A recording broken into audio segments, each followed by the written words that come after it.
செய்த அடிப்படையில் சிஐடியுடைய அகில இந்திய மாநாடு வரக்கூடிய டிசம்பர் 31, ஜனவரி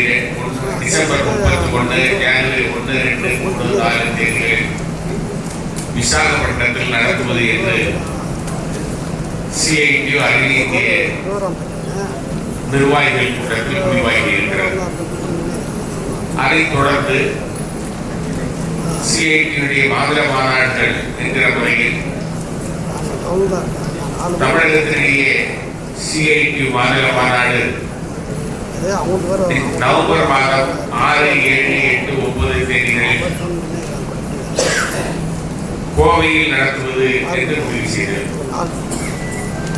மாநில மாநாட்டுக்கு முன்னால் அனைத்து மாவட்ட மாநாடுகள் நடத்துவது என்றும் இணைப்பு சங்கங்களிடையே மாநாடுகள் நடத்துவது என்றும் சம்மேளனங்களிடையே மாநாடுகள் நடத்துவது என்றும் சிஐடி மாநில குழு முடிவு செய்திருக்கிறது.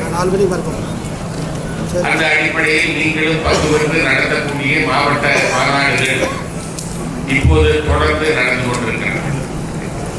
அநேகமாக ஆகஸ்ட், செப்டம்பர் மாதங்களில் மாவட்ட மாநாடுகள் எல்லாம் முடிந்துவிடும் என்கிற ஒரு ஷெட்யூல் இன்றைக்கு உருவாக்கி அந்த பணிகள் நடந்து கொண்டிருக்கிறது.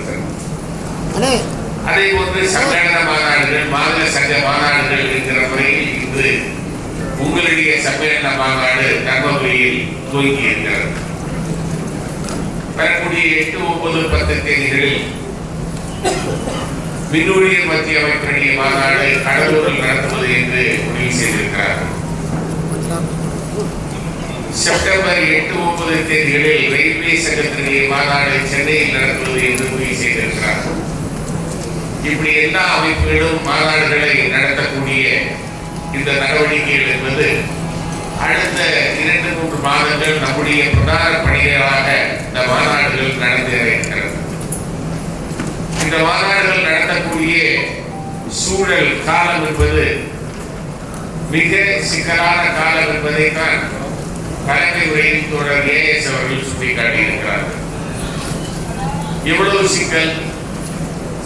ஏற்கனவே போராடி பெற்ற பல்வேறு உரிமைகளை பறிப்பதற்கான முயற்சியை அரசியல் வேகமாக எடுத்துக் கொண்டிருக்கிறது. புதிய பொருளாதார கொள்கை என்கிற பெயரில் இது மிக வேகமாக இன்றைக்கு வந்து கொண்டிருக்கிறது. 1991 இந்தியாவில் புதிய பொருளாதார கொள்கையை கொண்டு வந்தார். இன்னும் சொல்ல போனால் அதற்கு முன்னால் சோவியத் யூனியன் தகர்ந்த பிறகு, சோவியத் யூனியன் இருந்த பொழுது சோவியத் யூனியனுடைய நடவடிக்கைகள் தான் உலக தொழிலாளி வர்க்கத்திற்கு ஒரு உத்தியோகத்தை கொடுத்தது.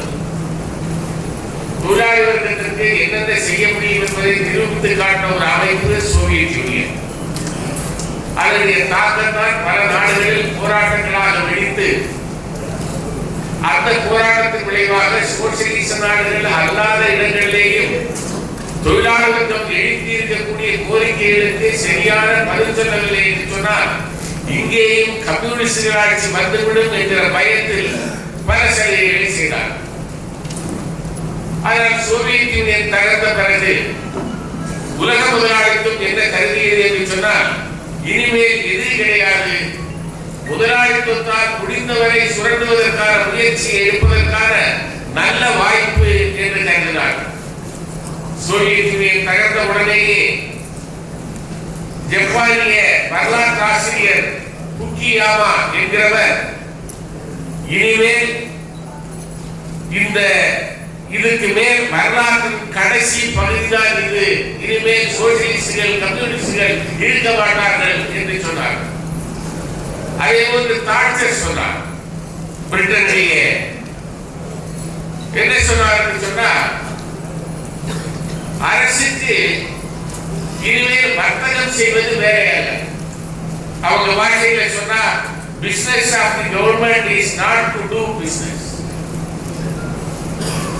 அதற்கு அடுத்து ரீகன் சொன்னார். இப்பதானே நம்ம பார்க்கிறோம், அண்ணா சொன்னாங்க. அதே போல இப்போ ஒரு வார்த்தை ஓடிக்கிட்டே இருக்கு, திராவிட மாடல்.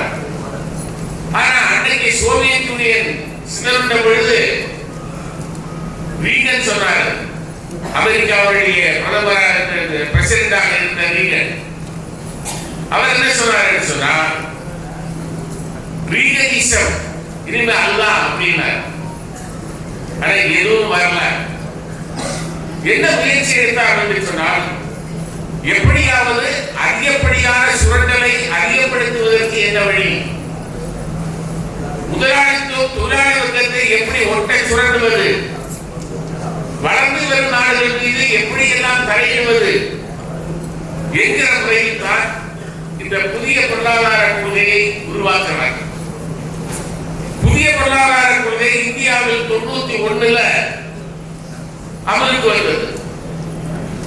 அமலுக்கு வந்த பொழுது நம்மோடு என்ன சொன்னார்கள் என்று சொன்னால், இது ஒரு சின்ன ஸ்ட்ரக்சரல் அட்ஜஸ்ட்மெண்ட் அப்படி சொன்னால் கட்டமைப்பை சரி செய்யும். ஸ்ட்ரக்சரல் அட்ஜஸ்ட்மெண்ட் என்ன? இப்ப பஸ்ல ஒருத்தர் ஏறாரு, பஸ் ஃபுல்லா ஆள் இருக்கு, 3 பேர் உட்கார்ற சீட்ல சின்ன உடம்பு ஒல்லியானவங்க 3 பேர் உட்கார்ந்து இருக்கிறாங்க. ஒருத்தர் பக்கத்தில் நிற்கிறாரு, அப்படி கொஞ்சம் அட்ஜஸ்ட் பண்ணி உட்காருங்க, நான் உட்கார்ந்துக்கிறேன். இது ஸ்ட்ரக்சரல் அட்ஜஸ்ட்மெண்ட். இந்த ஸ்ட்ரக்சரல் அட்ஜஸ்ட்மெண்ட் கிட்டத்தட்ட 10 ஆண்டு காலம் இந்தியாவில் நிலவியது. அப்ப என்னென்ன செய்தார்கள்? பல நிறுவனங்கள் தன்னுடைய மெயின் உற்பத்தி இருக்கு. உதாரணத்துக்கு HFD, இந்துஸ்தான் மோட்டார்ஸ், அவங்களுடைய முக்கியமான உற்பத்தி என்பது கனரக இயந்திரங்கள் உற்பத்தி செய்வது. அதோட சேர்ந்து அவர்கள் HFD வாட்ச் என்கிற ஒன்றையும் உற்பத்தி செய்தார்கள். உலக தரம் வாய்ந்த வாட்ச். நெய்வேலியில மிக முக்கியமான உற்பத்தி என்பது மின்சாரம். ஆனா அவர்கள் நெய்வேலி யூரியா அப்படிங்கிற ஒன்றை செஞ்சாங்க. யூரியாவுக்கு நெய்வேலி சம்பந்தம் உண்டா? இல்ல. HFD வாட்சுக்கும் HFD மிஷின் டூல்ஸுக்கு சம்பந்தம் உண்டா? இல்ல. இந்த ஸ்ட்ரக்சரல் அட்ஜஸ்ட்மெண்ட்ல என்ன பண்ணிட்டாங்கன்னு சொன்னா, இது மாதிரி சம்பந்தம் இல்லாத செய்யாத, யூரியாவை நிறுத்து, வாட்சை நிறுத்து, இப்படி ஒவ்வொரு நிறுவனங்களும் செய்து வந்த வேலைகளை நிறுத்தி அதை வேறு இடத்திற்கு ஷிஃப்ட் பண்ணுவது என்பதுதான் ஸ்ட்ரக்சரல் அட்ஜஸ்ட்மெண்ட் என்கிற வார்த்தையை பயன்படுத்தி அவர்கள் செய்தார்கள். அதற்கு அடுத்து 10 ஆண்டுகளுக்கு பிறகு 2000ல அதை எப்படி மாற்றினார்கள் என்று சொன்னால் ரீஸ்ட்ரக்சர். அதாவது அதை கட்டமைப்பை சரி செய்வது, மாற்றி அமைப்பது, மறுசீரமைப்பது என்ற இடத்திற்கு வந்தார். அதில் என்ன செஞ்சாங்க? பொதுத்துறைகளுடைய பங்குகள் எல்லாம் இருப்பது, கொஞ்சம் கொஞ்சமாக 3 நாட்கள் ரெஸ்ட் என்று சொன்னார். முதல்ல ட்ரையலுக்காக அமலாக்கிறவர்கள் நெதர்லாந்து அரசாங்கம் அடுத்து என்ன அறிவிக்கின்றது என்று சொன்னால், 8 மணி நேரம் 6 நாட்கள் வேலை செய்வதை விட 6 மணி நேரம் 4 நாட்கள் வேலை செய்வதில் தொழிலாளி உற்சாகமாக இருக்கிறார், உற்பத்தி அதிகப்பட்டிருக்கிறது, இது பொருத்தமானது. அதுக்கு காரணம் என்ன சொன்னாங்க தெரியுமா? 3 நாட்கள் வாரத்தில் மனைவியோடு பிள்ளைகளோடு அவர் சந்தோஷமாக அந்த வாழ்க்கையை நடத்தினார். 4 நாட்கள் பணி என்பது மிக சுறுசுறுப்பாக வேகமாக நடத்துகிறது என்று நெதர்லாந்து அரசாங்கம் ப்ரூவ் பண்ணிட்டார். அதை இலங்கை சந்திரசேகரன் சொல்றாரு, வீட்டில் இருக்காத, மனைவி முகத்தை பார்க்காத, இதுதான்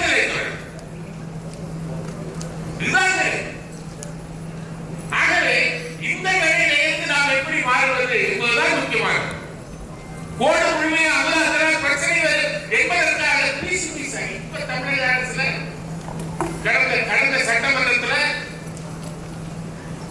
கடைசி பகுதிகளுக்கான சட்டத்தை திருத்தினார்கள். ரொம்ப சைலண்டா திருத்தினார். கடைசி பகுதிகளுக்கான சட்டத்தில் என்ன இருக்கு? இருக்கிற சட்டமே ரொம்ப கம்மி. அந்த சட்டத்தையாவது அமலாக்கவில்லை என்று சொன்னால் அமலாக்காத கடை முதலாளி மீது நடவடிக்கை எடுக்க முடியும். 6 மாதம் வரை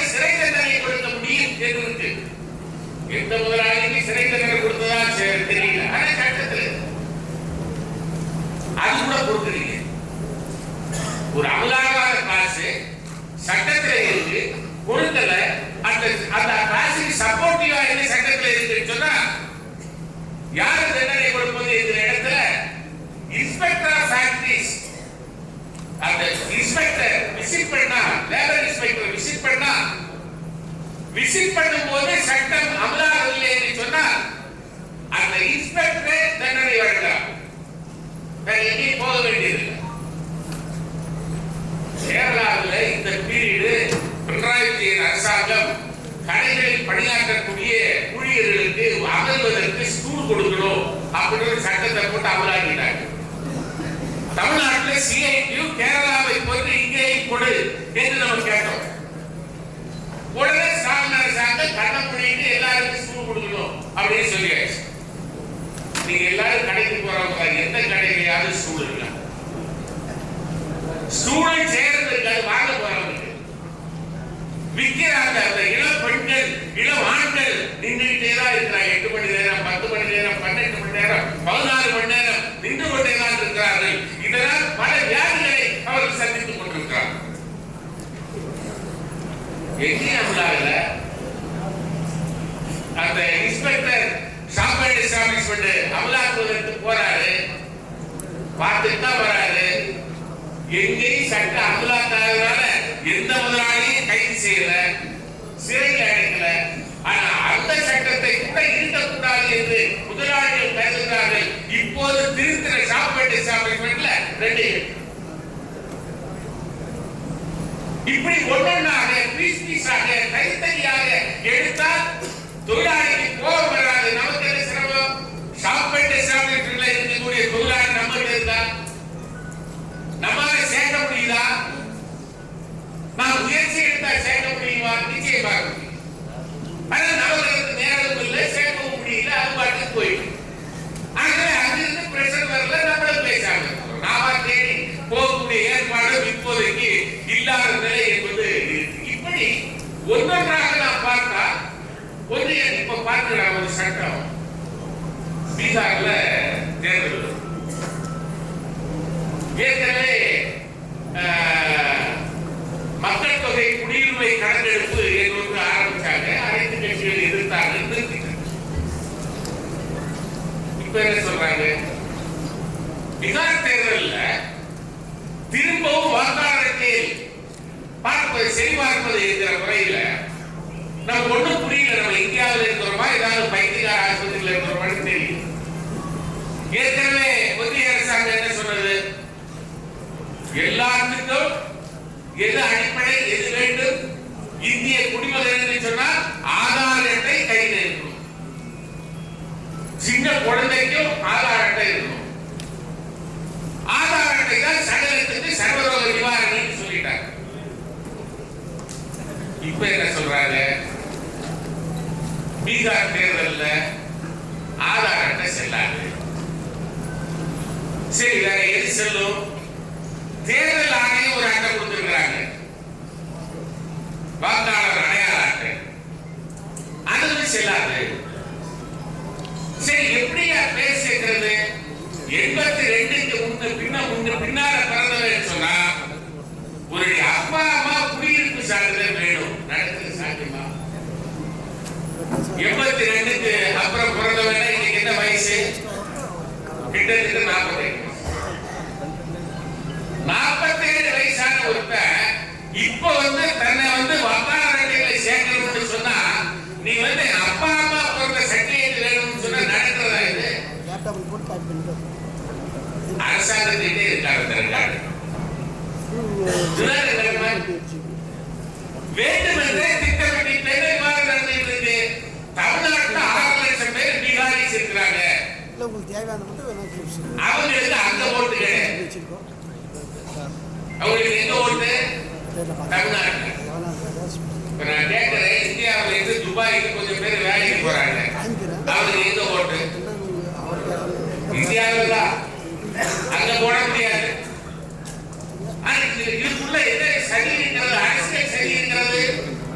வேண்டுமென்றே திட்டமிட்டு இன்னைக்கு வங்காள மொழி பேசுறவங்களுக்கு ஓட்டுரிமை கிடையாது. அது வங்காளத்திலிருந்து வந்தவங்க. யோசித்து பாருங்க. இது திட்டமிட்டு பிஜேபியை வெற்றி பெற செய்வதற்கு பிஜேபிக்கு யாரெல்லாம் ஓட்டு போடுவாங்க அப்படின்னு பார்த்து அது மட்டும் இருக்கும் பட்டியல்.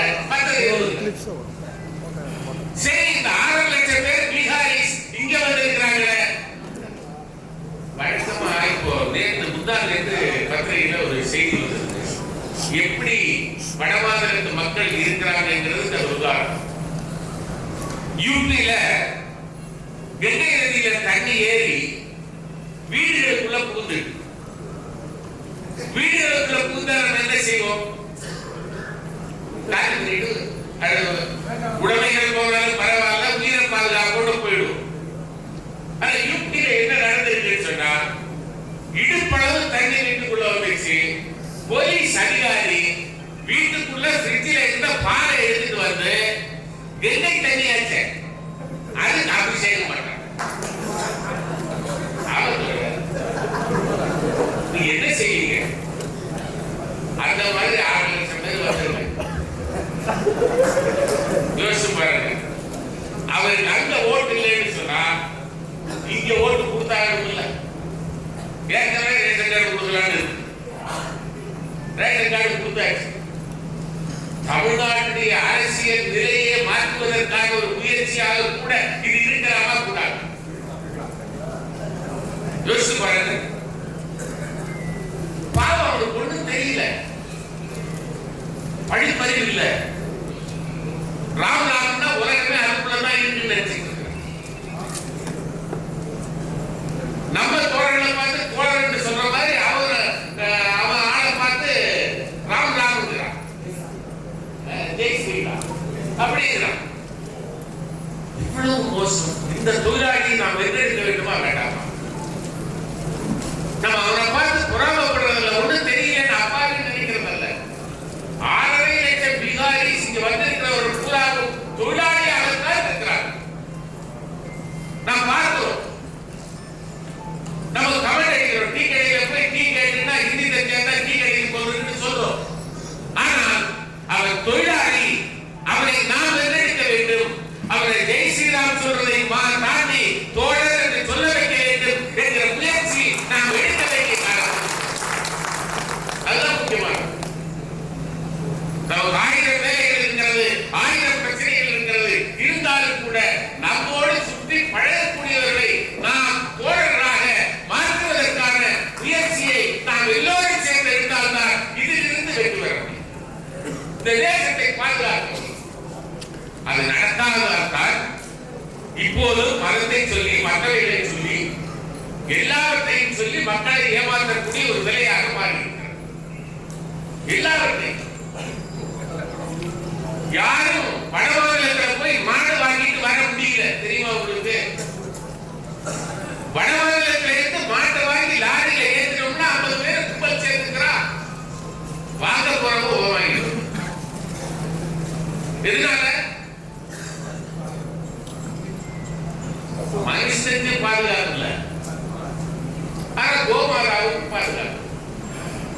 நம்முடைய யூபியினுடைய சீஃப் மினிஸ்டர் என்ன அறிவிக்கிறாரு? அங்கதான் தினந்தோறும் பத்திரிகையில் வரக்கூடிய செய்தி, 6 கிலோமீட்டர் அப்புறம் ஆஸ்பத்திரி இருக்கு, போக்குவரத்து வசதி கிடையாது, தாயை தோளில் சுமந்து கொண்டே போகலாம் என்றெல்லாம் பத்திரிகையில் செய்தி வரும். அதுக்கெல்லாம் ஆம்புலன்ஸ் வசதி இல்லைங்க. அரசாங்கத்தின் திட்டமும் இல்லை. மாறாக அவர்களுக்கு எல்லாம் இருக்கிற திட்டம் கோமாதாவுக்கு ஆம்புலன்ஸ். கோமாதா பாதிக்கூடாது. யோசித்து பாருங்கள். இதிலிருந்து நாம் இவர்களை பாதுகாக்க வேண்டுமா வேண்டாம்? வடமா